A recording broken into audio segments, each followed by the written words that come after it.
Frères et sœurs, j'espère que vous allez bien, mais normalement, si vous êtes un vrai fan du FC Barcelone, si vous aimez nos joueurs, normalement c'est impossible d'aller bien.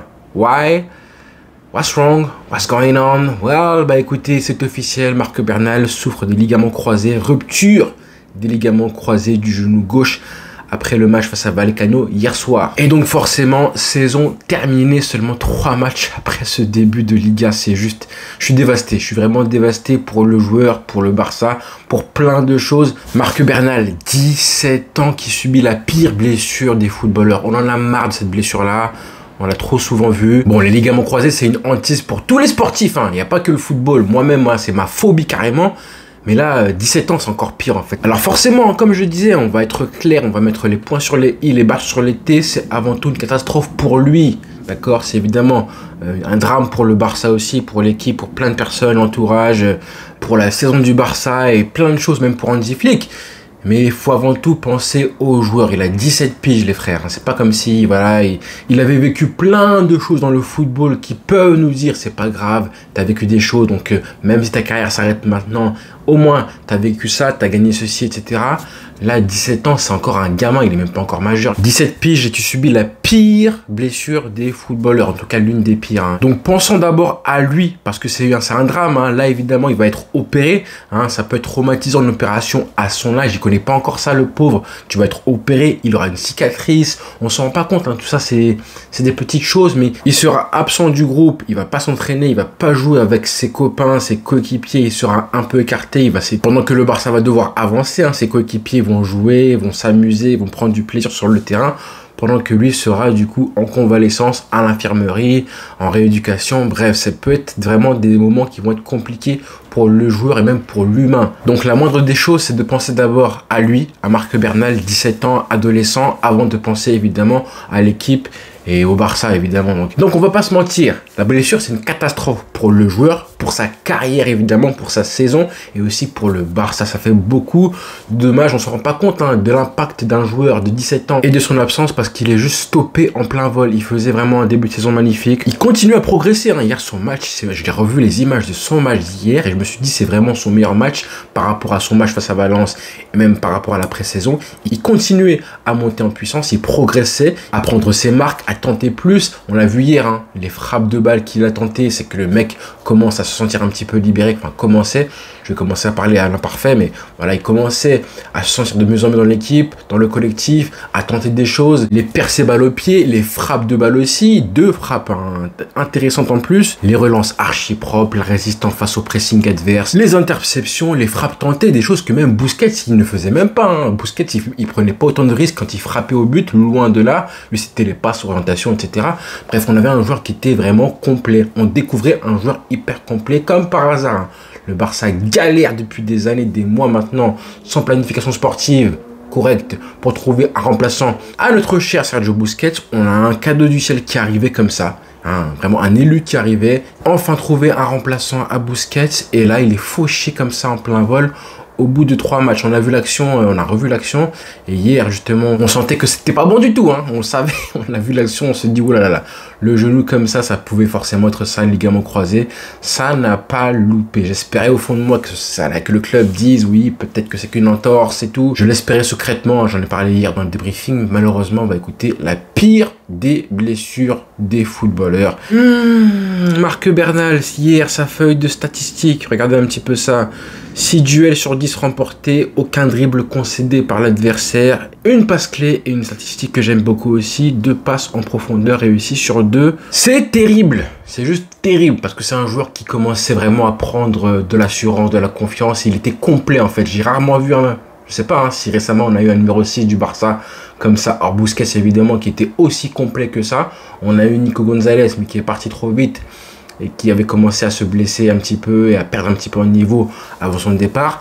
Mais globalement des numéros 6 aussi intéressants que ça. Déjà rien que le fait qu'il ait réussi à se rendre indispensable au Barça à 17 ans, là au bout de 3 matchs, c'est juste hyper révélateur. Maintenant ça veut dire pas mal de choses.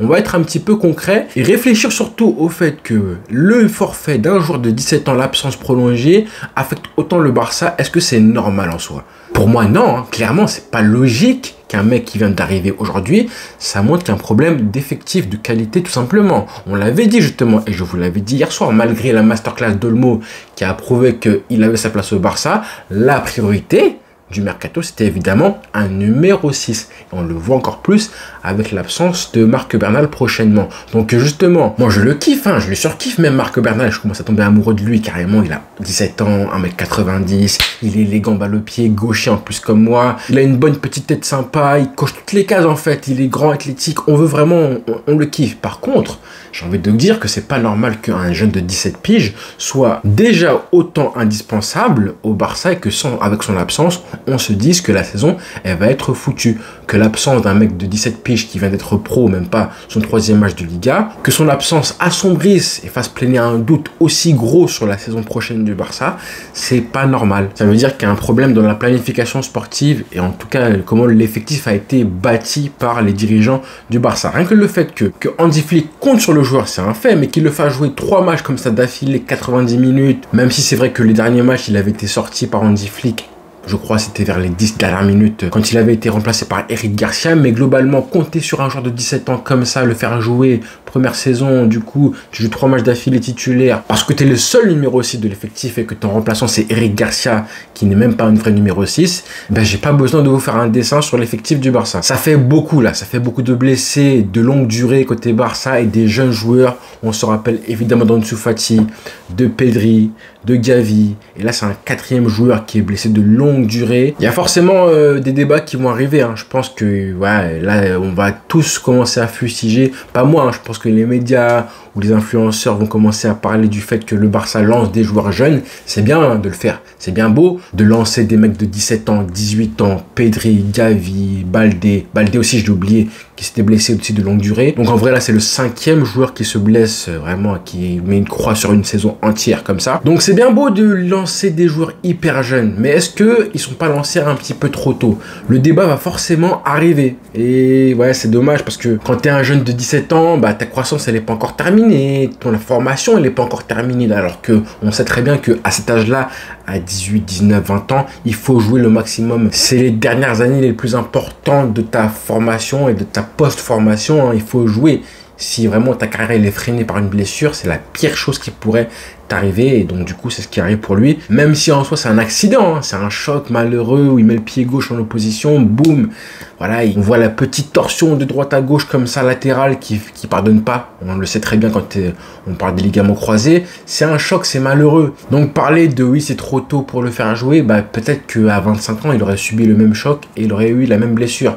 Mais tu as envie de croire que c'est pas forcément le moment en fait. On sait tous, je pense que vous connaissez forcément une personne parmi votre entourage qui faisait du foot et qui a arrêté le football parce qu'il a subi une grosse blessure à cet âge-là. C'est pas un hasard parce que vous connaissez un petit peu le dicton, oui j'aurais pu être pro mais je me suis fait les ligaments croisés, c'est à cet âge-là, c'est à 17 ans que on voit des blessures comme ça qui arrivent en premier et qui foutent en l'air des carrières entières. Donc on espère vraiment, on prie pour lui. Maintenant le Barça va devoir travailler pour voilà, collectivement combler son absence avec pourquoi pas un autre joueur de la Masia, encore une fois, même si j'y crois pas trop, je sais pas qui Hansi Flick va faire jouer à sa place. Là ça parle de recrues potentielles mais j'y crois pas non plus, ça parle de Rabiot, ça va parler, j'ai vu de Danilo hier soir. Déjà pour Rabiot j'y crois pas parce que à la base pour moi c'est pas un vrai numéro 6, c'est plus un numéro 8 qui se projette.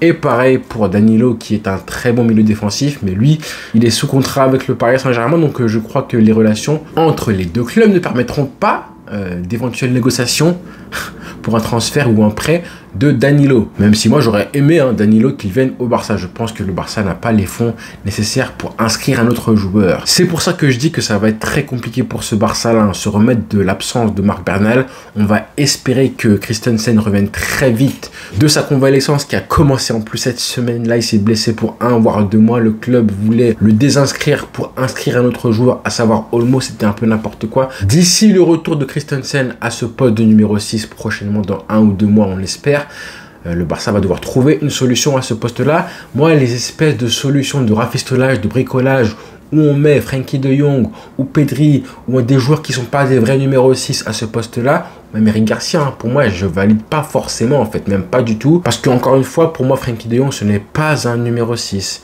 Hein, défensivement, ce que a montré Marc Bernal en 3 matchs, j'ai les chiffres, hein, je vous les remonte si vous voulez, 6 duels sur 10, remportés, 3 tacles réussis sur 3. Moi, je suis désolé, mais quand je vois ces chiffres-là, je me dis que Frenkie de Jong, défensivement, il n'a pas ce niveau-là. Gavi, c'est pareil. Gavi, bon, on l'aime beaucoup parce que dans les duels, il va au carton, il va à l'impact.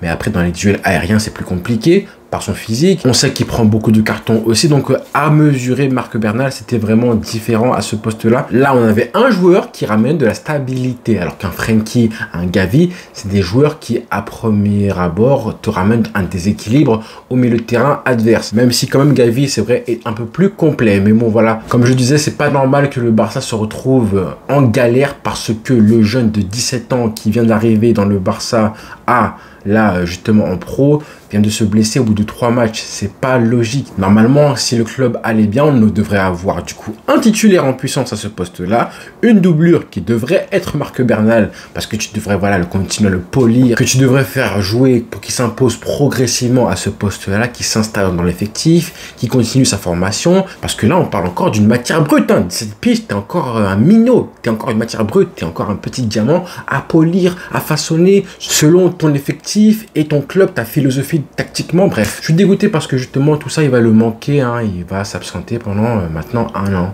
Le Barça commence bien la saison au niveau des blessures, hein. Quand tu vois l'effectif, on a 7 blessés de longue durée, hein. Araujo, Christensen, Ansu Fati, Eric Garcia, bon lui ça va encore, Marc Bernal et Gavi qui sont tous absents vraiment pour une très longue durée. Et Casado c'est pareil, pour moi c'est un numéro 8, hein. Il a des petites lacunes défensives que Bernal a réussi à combler dès les premiers matchs. Moi Casado, je pense pas qu'il pourra assumer ce rôle-là, en tout cas aussi bien défensivement que ce que faisait Bernal. Et en plus, le pire, c'est qu'au Barça, là, si tu regardes bien l'effectif, hein, c'est pas le seul poste où tu es supposé, enfin, tu es sous la menace plutôt d'une blessure qui te fout en l'air ton effectif et ton équipe type. Hein. Regardez juste là, demain, si par exemple Cubarsí ou Nico Martinez se blessent en défense centrale, bah, t'as qui là avec les blessés qu'on a? Peut-être que tu fais bouger du coup Koundé à ce poste-là, mais du coup à droite t'auras qui? Au latéral gauche c'est pareil, hein. Latéral gauche, si demain là Alejandro Baldé se blesse, tu mets qui?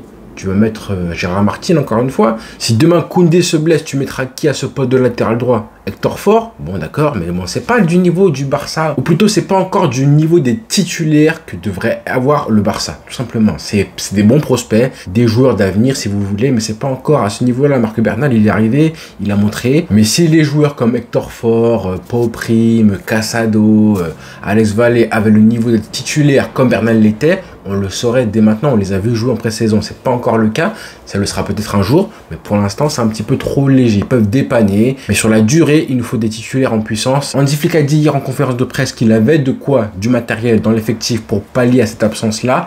Vraiment, s'il le fait, bravo à lui. Je sais pas comment il pourrait faire, mais pour l'instant, il fait un travail, un boulot monstrueux. Hansi Flick, il faut en parler parce que ce qui s'est passé hier, c'est un coup moral pour tout l'effectif. Hein. J'aurais préféré que le Barça perde le match, perde 2 ou 3 rencontres plutôt que de perdre un joueur comme ça, Marc Bernal, 17 ans, qui va subir une opération, blessé, une absence d'1 an. Et surtout, aucune garantie, malheureusement, qu'il revienne à son niveau, à 100%. Il va manquer 1 an de carrière, ça y est.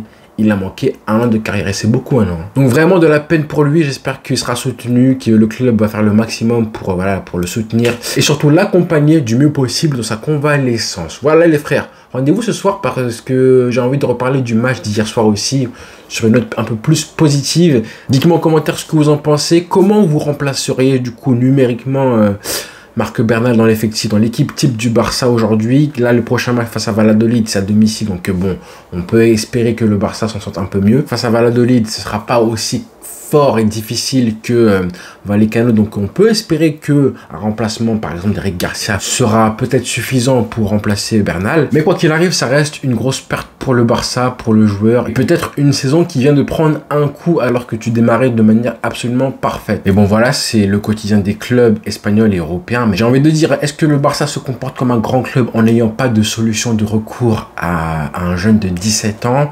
Parce que je pense qu'il n'y a aucun club en Europe qui a ce problème-là. Aucun grand club européen ne titularise un joueur de 17 ans sans avoir en plus une doublure à ce poste-là. Même des clubs de Ligue 1, Marseille, je sais pas, il y a plein de clubs qui n'ont pas ce problème-là en fait d'effectif. Et pourtant, le Barça là, encore aujourd'hui, 2 ans après le départ de Busquets. Vraiment les frères, hein, force à nous. Force au Barça, aux supporters du Barça, qui se mangent des coups. On n'a pas droit au bonheur en fait. Hein. Quand ça va bien, on a toujours quelque chose qui nous ramène vers la réalité. Vous allez souffrir encore une fois, nous dit le Seigneur. Même quand on a un coach qui essaie de faire avec les moyens du bord, qui n'a pas de financement, qui n'a pas de mercato, qui n'a rien, ou à part la Masia pour renforcer l'équipe, même quand on le fait, quand on a un coach qui fait des prouesses, de la magie avec les jeunes du Barça de 17 ans, et ben même là, on lui coupe les ailes, la réalité le revient en pleine face, c'est hyper dur. Et ça se trouve là, Hansi Flick va recommencer à faire de la magie malgré l'absence de Bernal, il va trouver une solution pour pallier à cette blessure-là. Et encore une fois, je ne sais pas ce qui va arriver, hein, mais voilà. Je ne sais pas quel maraboutage va encore s'abattre sur le Barça. Bref,